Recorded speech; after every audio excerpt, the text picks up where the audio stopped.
Aujourd'hui, dans cette vidéo, on va voir comment se préparer au mieux pour survivre au bear market et pouvoir tirer profit de cette baisse générale.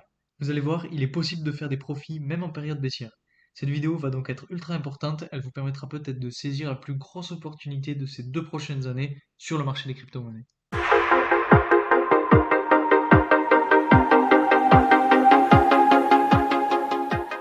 Salut à tous, si vous êtes nouveau, bienvenue à vous, je m'appelle Louis. Sur cette chaîne, on parle principalement de crypto-monnaies, de technologie et d'investissement. Et aujourd'hui, comme vous l'aurez compris, on va parler de ce qui effraie le plus les nouveaux investisseurs dans les crypto-monnaies, le bear market. Avant de commencer la vidéo, s'il vous plaît, mettez un maximum de pouces bleus et puis n'hésitez pas à vous abonner car ça m'aide énormément. Et si vous voulez m'aider encore plus, vous pouvez mettre un commentaire sous la vidéo, c'est toujours bon pour le référencement et ça aidera à faire grandir la chaîne. Donc un grand merci à ceux qui l'ont fait et à ceux qui le feront. Aujourd'hui, comme vous devez sûrement le savoir, le marché des cryptos est clairement dans le rouge, les courbes sont au plus bas, les prix sont en solde, beaucoup de personnes ont perdu beaucoup d'argent et se sont fait surprendre par cette chute brutale. Mais si vous êtes nouveau dans le monde des cryptos, je pense que vous arrivez à un des meilleurs moments. Pour essayer de faire le point rapidement sur ce qui est en train de se passer sur le Bitcoin en ce moment, on peut voir que le prix est encore en train d'osciller entre cette ligne de résistance située à peu près 22 000 dollars et cette ligne de support à 18 800 dollars. On n'est toujours pas venu toucher cette ligne de tendance baissière. Donc pour l'instant, selon moi, le Bitcoin est encore en train de consolider. On va attendre de toucher cette ligne de tendance baissière pour essayer d'analyser un peu plus précisément l'évolution. Mais pour l'instant, selon moi, il faut savoir être patient, attendre qu'on arrive vers la mi-juillet pour potentiellement avoir du mouvement soit à la hausse, soit à la baisse. En ce moment, on remarque que plus personne ne croit aux cryptos. On voit de plus en plus de critiques négatives passer sur de plus en plus de projets. En plus de ça, on voit énormément de peur sur le marché, beaucoup de personnes qui vendent leur position ou encore qui pensent que les crypto-monnaies vont totalement s'effondrer et retomber à zéro. On peut le voir concrètement si on regarde le Fear and Greed Index, qui est dans le rouge depuis plusieurs mois. Bon, il est un petit peu remonté depuis ces derniers jours, puisque depuis le début juillet, on a une légère hausse. Cet indicateur permet donc de valider le fait qu'actuellement l'état d'esprit général est à la baisse, et cela se ressent sur les courbes de prix, avec une chute généralisée sur la plupart des crypto-monnaies. Cette chute qui dure depuis plusieurs mois maintenant peut s'apparenter à un début de bear market, et donc potentiellement à un des meilleurs moments pour entrer dans le marché. Alors plus concrètement, qu'est-ce que le bear market? Le bear market est utilisé pour désigner la phase où la valeur des titres boursiers suit une tendance baissière. Il représente généralement une période pouvant varier de plusieurs mois à plusieurs années. Dans les crypto-monnaies, ça s'apparente plus à plusieurs années. Ce sont des phases durant lesquelles la tendance générale des prix est à la baisse, souvent à cause d'une baisse de confiance des investisseurs dans le marché. Comme on peut le voir sur ce modèle, donc c'est le modèle stock to flow, les bear markets sur le cycle des crypto-monnaies commencent à partir du moment où on a vu un all-time high sur la crypto.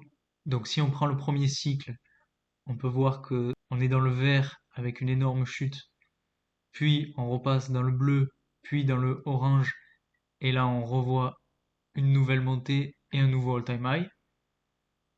Si on prend le second cycle, pareil, hop, on est dans le vert, puis dans le bleu, puis dans le rouge, on commence à reprendre de la force, et hop, un nouveau all-time high, de la même façon sur le dernier cycle, etc. Et ce qu'il est important de regarder, c'est surtout le fait que chaque fois ces cycles durent environ 4 ans. Donc là, on a vu les 4 premières années, 4 suivantes et les 4 dernières années. Donc ce bear market était plus ou moins prévisible. Ces périodes de bear market arrivent généralement tous les 4 ans dans la crypto-monnaie, après avoir connu un bull run, comme je viens de le dire. Donc si on s'intéresse à la courbe d'évolution du prix du Bitcoin de façon générale, on remarque qu'elle forme des cycles assez similaires. Ces cycles se traduisent par une courbe d'évolution qui peut généralement se découper en 4 étapes. La première étape est caractérisée par des prix hauts et une forte confiance des investisseurs dans le marché. À l'approche de la fin de cette première phase, la confiance des investisseurs baisse, ce qui entraîne une chute du prix. Ces chutes sont généralement caractérisées par une crise. Aujourd'hui, là où les crises qui peuvent être mentionnées sont la crise en Ukraine ou bien la crise sanitaire, donc plusieurs facteurs non négligeables. Lors de la deuxième phase, les prix subissent donc une forte baisse pouvant durer plusieurs mois, c'est ce qu'on a ici.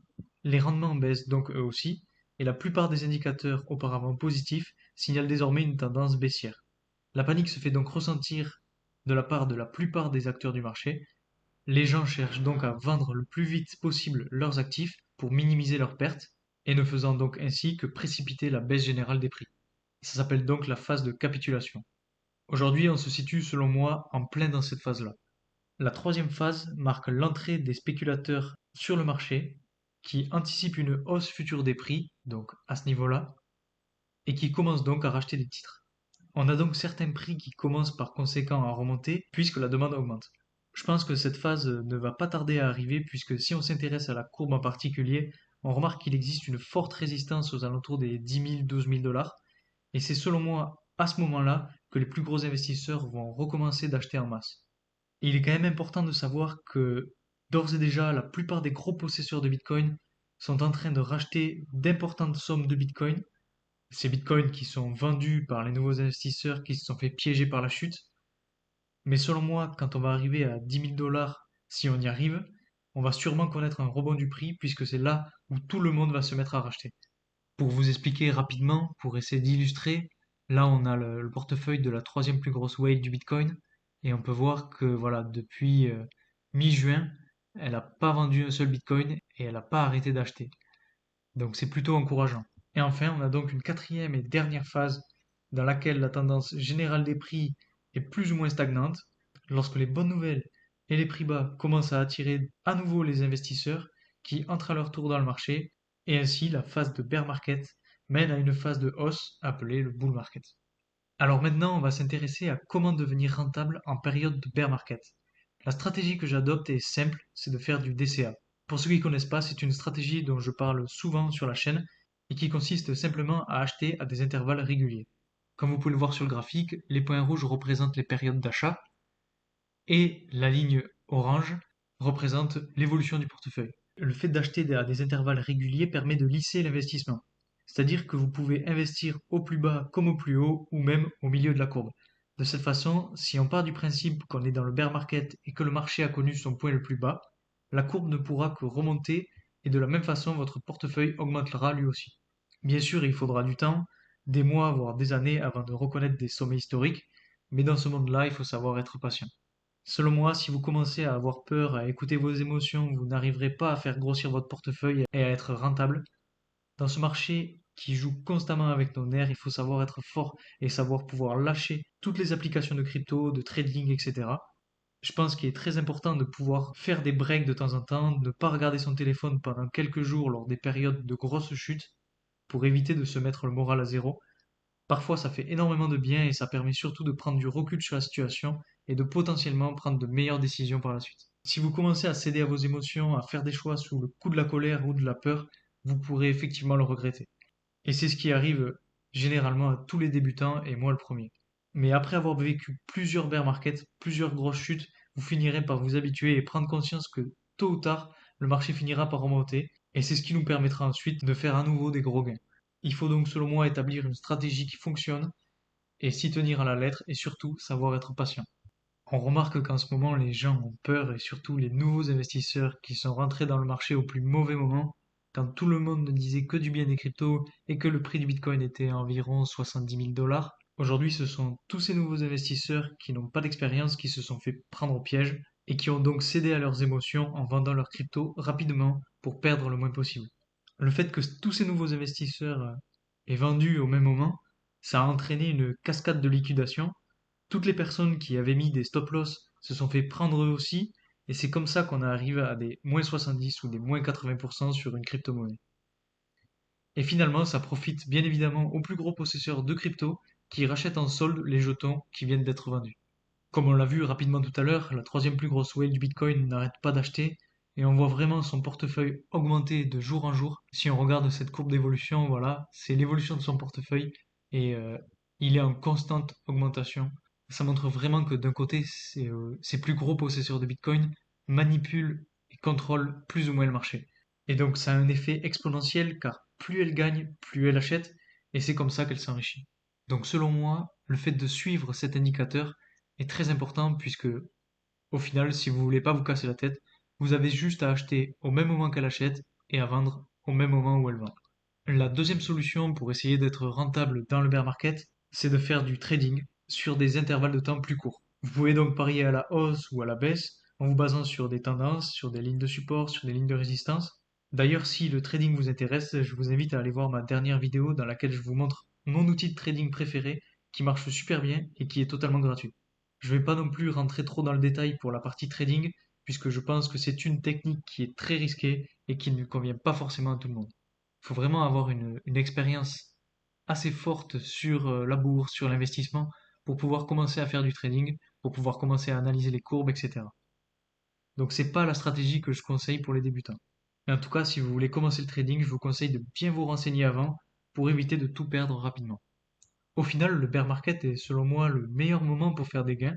Bien évidemment, ce sera sur le long terme, mais finalement, vous allez construire petit à petit votre base, votre capital sur une ou deux crypto-monnaies fiables, et ensuite, une fois que le marché repartira, vous pourrez réinvestir vos premiers gains dans d'autres crypto-monnaies qui n'auront pas encore connu de pump. Bien sûr, vous ne pourrez pas tomber à coup sûr sur des bonnes cryptos qui feront des x10 ou des x100, mais si vous vous renseignez bien sur chacun des projets dans lesquels vous voulez investir et que vous n'investissez que ce que vous êtes prêt à perdre, alors vous avez selon moi la bonne stratégie.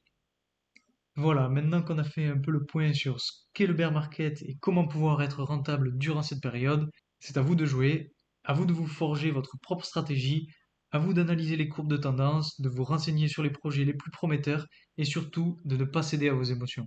Ce sont les conseils que je peux vous donner en fonction de mon expérience dans ce monde des crypto-monnaies. Maintenant, à vous de vous faire votre propre avis. En tout cas, j'espère que cette vidéo vous aura plu, qu'elle aura pu vous aider à y voir plus clair dans cette période baissière et sur l'avenir du marché. J'ai essayé d'être le plus clair et compréhensible possible. Donc si cette vidéo vous a plu, n'hésitez pas à mettre un like, à vous abonner, ça me fera énormément plaisir. Je vais continuer à faire des vidéos chaque semaine sur l'évolution du marché, les actualités ou encore les nouvelles technologies. S'il y a des sujets dont vous voulez que je parle, n'hésitez pas à me les laisser en commentaire.